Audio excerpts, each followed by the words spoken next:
안녕하세요. 평범한 50억 트레이더입니다. 최근 영상들에서 많은 분들이 저의 매매일지 작성법, 매매 방식 등을 여쭤보는 댓글들이 많아 오늘 영상은 매매일지 작성법에 대해 디테일하게 풀어볼까 생각합니다. 그러니 정말 트레이딩으로 수익 구조를 만들고 싶은 분들은 끝까지 시청해 주시길 바랍니다.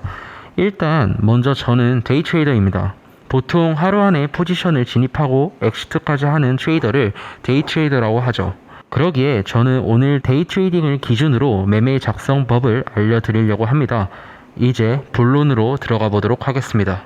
가장 먼저 여러분들은 매매일지의 목적이 무엇인지 먼저 명확하게 알아야 합니다. 매매일지는 본인의 매매를 검사하고 문제점을 잡아내는 역할을 합니다. 제가 지난 영상에서 매매일지가 필요한 이유는 더 자세히 영상에서 설명을 드렸기 때문에 궁금하신 분들은 저번 영상 시청해 주시면 감사하겠습니다.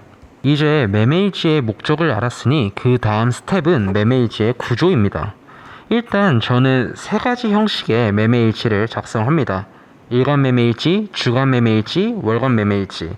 세 가지 매매일지는 일단 시간이라는 기준을 통해서 나눠놨지만 사실 단순히 시간만 다른 것은 아닙니다. 저번 영상에서 잠깐 제 매매 철학에 대해 말씀을 드린 적이 있습니다. 미시적 차원의 결과에 집착하지 않는다면 거시적 차원의 승리는 확실하다. 한마디로 단일 거래의 수익과 손실에 집착하지 않는다면 한 달 혹은 1년 뒤 단일 거래가 수백 번이 쌓인 뒤에는 결국 수익을 가져올 수 있다는 뜻입니다. 여러분, 트레이딩은 기본적으로 확률 게임입니다. 절대적으로 오르는 자리 혹은 절대적으로 떨어지는 자리 이런 것은 없습니다. 95% 매수 자리라고 생각을 해도 5% 확률로 손실을 볼 수 있습니다. 그러기에 우리는 트레이딩을 할 때 항상 기대값이 높은 자리에서 배팅을 해야 하며 매매에서 손실을 봤다고 매매 자체가 잘못된 것은 아닙니다. 그러기에 단일 거래에서는 결과값, 즉 수익과 손실이 매매를 잘했는지 못했는지의 판단 기준이 되지 않습니다. 그럼 단일 거래에서는 무엇이 매매를 잘했는지 못했는지 그 판단의 기준이 될까요? 정답은 기대값이 높은 행동을 했는지 기대값이 낮은 행동을 했는지입니다. 아까 전에 말했지만 트레이딩에서 여러분들이 해야 하는 역할은 그저 기대값이 높은 방향으로 선택하는 것 뿐입니다. 그러기에 여러분들이 매매를 하는 과정에서 기대값이 낮은 선택을 했다면 바로 그 포인트가 매매를 잘못했다는 것이고 이 부분을 복귀해야 합니다.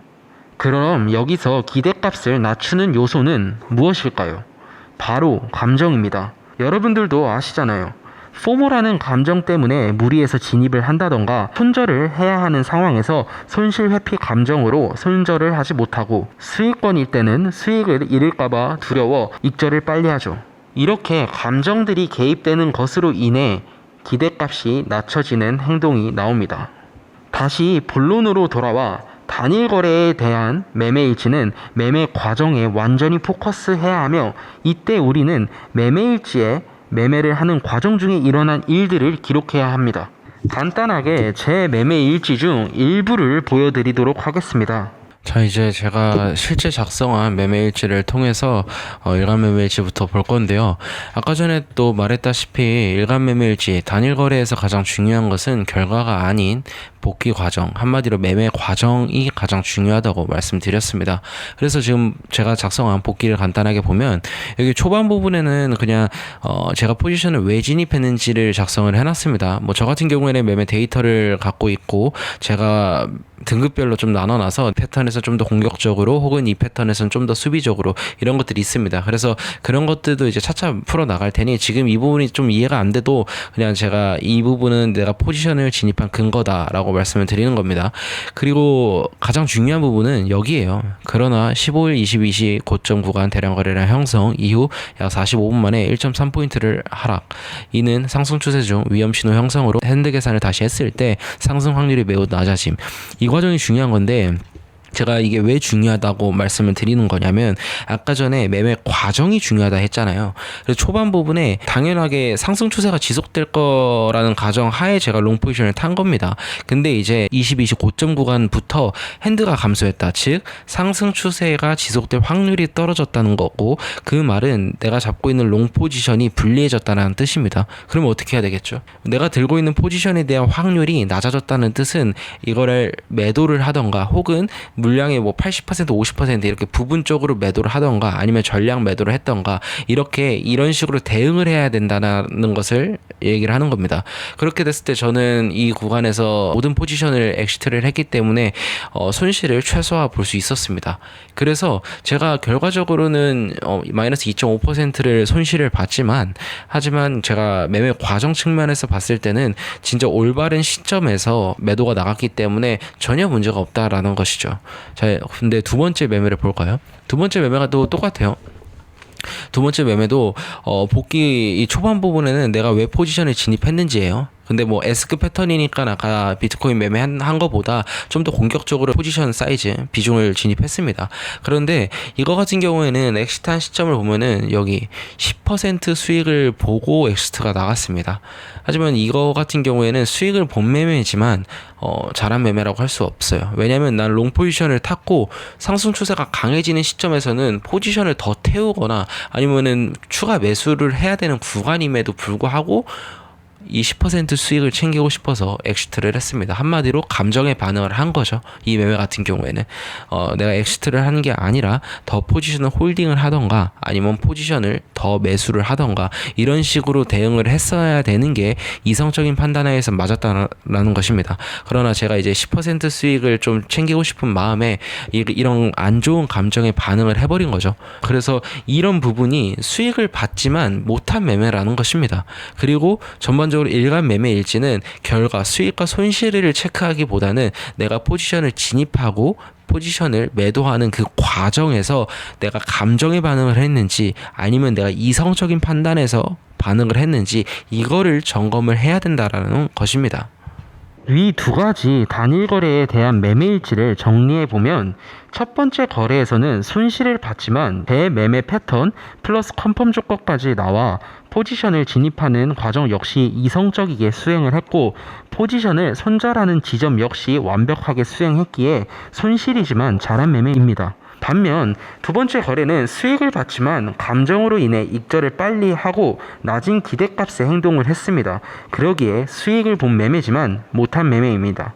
여러분들 역시 단순 수익과 손실에 기준을 두면 안 되며 매매의 전반적인 과정이 기준이 되어야 합니다. 그리고 일간 매매일지가 바로 이 부분을 기록하고 복귀하는 일지입니다. 다음 스텝으로 넘어가 볼게요. 다음 주간 매매일지와 월간 매매일지를 같이 보도록 하겠습니다. 주간 매매일지와 월간 매매일지는 일간 매매일지를 합친 데이터를 보는 것입니다. 주간 매매일지는 일주일치 단일 거래들의 합, 월간 매매일지는 한 달치 단일 거래들의 합이죠. 이때 일간 매매일지는 매매를 하는 과정을 점검하는 일지라면 주간, 월간 매매일지의 목적은 무엇일까요? 주간, 월간 매매일지의 목적은 바로 기술입니다. 제가 매매를 할 때 심리적인 문제 없이 처음 계획한 자리에서 매매를 꾸준히 해 나갔는데 최종 결과의 승률과 손익비가 좋지 않다면 그것은 바로 기술이 문제라는 것입니다. 바로 제 주간 일지와 월간 매매 일지를 통해 구체적인 부분 알아보도록 하겠습니다. 지금 보시는 게 주간 매매 일지입니다. 그래서 첫 번째부터 보면은 뭐 총 매매 횟수 들어가고 신호의 반응, 감정의 반응, 수익률 나와 있습니다. 한마디로 내가 일주일 동안 매매를 했을 때 얼마나 덜 감정적으로 반응을 했는지를 측정하기 위해서 작성을 해놓은 겁니다. 그리고 밑에 있는 차트는 제 데이 트레이딩 기준으로는 이제 1시간 봉에서 4시간 봉으로 체크를 하는데 한마디로 제가 비트 매매라고 가정을 하면 일주일 동안 비트코인의 움직임 속에서 이제 동그라미 체크된 부분이 제가 매매를 한 시간대입니다. 왜 체크를 하냐면 방향성이 있는 시장에서 매매를 했는지 아니면 방향성이 없는 시장에서 매매를 했는지를 체크하기 위함입니다. 방향성이 있는 시장과 방향성이 없는 시장은 사실 매매를 들어갔을 때 그 기술적인 측면에서 조금 달리할 필요가 있거든요. 그래서 제가 이 부분을 체크해 둔 거고 그 다음에 이제 제일 중요하게 봐야 되는 부분이 수익을 본 매매와 손실을 본 매매를 비교 분석을 하는 겁니다. 일단 수익을 본 매매끼리 여기다가 작성을 한 다음에 이 구간에서 이제 공통점을 찾는 거예요. 한마디로 내가 어떤 패턴에서 계속 지속적인 수익을 내고 있는지를 체크하는 겁니다. 그렇게 봤을 때 그 공통점이 나온다는 것은 이 부분을 내가 잘한다라는 뜻이 있기 때문에 이런 패턴에서는 좀 더 공격적으로 할 수 있다라는 게 데이터로 보이는 겁니다. 그리고 이제 두 번째는 이제 손실본 매매인데 똑같이 손실본 매매들끼리 작성을 한 다음에 여기서 공통점을 찾습니다. 그러면 이제 그 공통점은 제가 지속적으로 실수를 하거나 혹은 기술적으로 좀 딸리는 그런 패턴이겠죠. 그래서 손실본 매매끼리 비교 분석을 했을 때 나오는 그 공통점을 다음 주 매매에서는 반영하지 않는 겁니다. 그렇게 되면은 나는 잘하는 매매는 더 공격적으로 더 많이 하고 손실을 본 매매는 더 수비적으로 혹은 아예 안 하고 그러면은 지속적인 수익 창출이 가능하다는 뜻입니다. 그 다음에 이제 봐야 될 거는 이제 월간 매매 일지인데 월간 매매 일지는 좀 더 데이터적이에요. 그래서 현재 수익 능력치 한마디로 한 달 동안 총 매매 횟수 작성하고 승률과 손익비를 체크하는 겁니다. 그렇게 봤을 때 승률이 몇 %고 손익비가 얼마인지를 정확하게 볼 수 있겠죠. 옆에 오른쪽으로 작성해 놓는 거는 제가 추구하는 최종 목표예요. 하지만 승률 70%와 손익비 1대 3을 저는 실제로 한 번도 내본 적은 없습니다. 매매를 좀 더 하시는 분들이라면 70% 승률의 손익비 1대 3을 유지한다는 게 수치적으로 좀 가능하지 않다라는 것을 어느 정도 아실 거예요. 하지만 저는 항상 목표는 좀 높게 잡아놓는 편이기 때문에 이렇게 좀 작성을 해 놉니다. 그래서 제가 이번 달에 했던 그 승률과 손익비를 최대한 제가 바라는 그 이상적인 목표에 도달하려고 노력 중입니다. 그 다음에 이제 두 번째 봐야 될 데이터는 패턴에 대한 데이터예요. 그래서 내가 이런 리버스 패턴에서 한 달 동안 몇 번 매매했고 풀백 패턴에서는 몇 번, 브레이크아웃에서 몇 번 이렇게 패턴별로 승률과 손익비를 좀 더 체계화해서 작성을 합니다. 이것도 작성한 이유는 내가 못하는 패턴과 잘하는 패턴을 찾기 위해서예요. 그래서 이 데이터상 보면은 리버스 같은 경우에는 승률이 제로죠. 한 번 했는데 손실을 본 매매입니다. 그리고 이제 풀백 같은 경우에는 62% 승률에 1대 3.6이 나왔고 브레이크아웃 같은 경우에는 71% 승률에 손익비 1대 1.8이 나왔습니다. 단순 승률만 보면은 브레이크아웃 패턴이 풀백 패턴에 비해서 9% 정도 높은 승률이지만 손익비적인 측면을 봐볼게요. 손익비가 약 2배가 높아요. 그러면은 승률이 9%밖에 안 높은데 손익비는 거의 2배가 딸리는 겁니다. 브레이크아웃 패턴의 경우에. 그러면 저는 다음 달에 당연히 풀백 패턴을 공격적으로 하면 된다라는 게 이 데이터에서 나오는 거죠. 그렇게 봤을 때 이제 거시적 목표 달성을 위해 다음 달 타겟팅 해야 되는 것을 좀 작성을 해 놓습니다. 그래서 이런 분석을 통해서 내가 지금 풀백 패턴은 승률이 62%에 손익비가 1대 3.6이 나오는구나. 그러면 난 이 패턴을 다음 달에 더 공격적으로 가져가야겠다라는 결과가 나오는 겁니다. 그래서 여러분들이 주간 매매일지와 월간 매매일지에서는 이 결과값을 좀 더 데이터화 시켜서 눈에 좀 적나라하게 봐야 돼요. 내가 어떤 패턴을 잘하는지 못하는지가 눈에 좀 적나라하게 들어와야지 다음 달 매매에서는 똑같은 실수를 안 해요. 근데 여러분들이 이제 이런 데이터, 이런 월간 매매일지와 주간 매매일지에서 여러분들의 기술에 대한 데이터를 안 쌓고 확인을 안 하면 여러분들은 진짜 높은 확률로 다음 달에도 저번 달에 했던 그 실수를 똑같이 합니다. 절대 성장할 수가 없는 형태죠.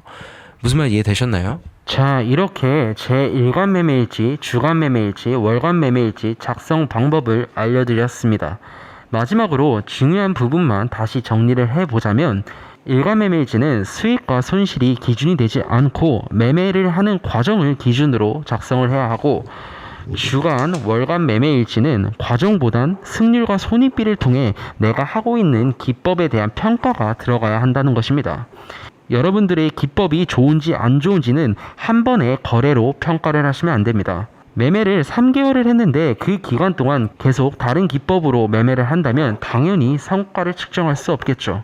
그러니 하루 이틀 손실을 본다고 다른 기법 찾고 다른 보조지표를 찾는 행동은 출발선에서 제자리 걸음을 하는 것과 똑같습니다. 저도 매매일지를 작성하는 것이 얼마나 어렵고 귀찮은 일이라는 것을 잘 압니다. 하지만 쉽고 편하게 성장하는 것은 세상에 없습니다. 아직도 특별한 매매법, 타점 잡아주는 보조지표, 리딩방에서 돈을 벌 수 있다고 생각하시나요? 제가 트레이더의 삶을 선택한 지 5년이 지났습니다. 저 역시 상승장도 겪었고 하락장도 겪었습니다. 제 친구들이 상승장에서 제가 트레이딩을 공부하고 복귀하는 걸 보고 왜 그렇게 어렵게 하냐, 그냥 보라코인 넣으면 돈 복사 되는데 코인 하는데 무슨 공부냐, 이런 조롱들을 정말 많이 했습니다. 그러나 하락장에서는 어땠을까요?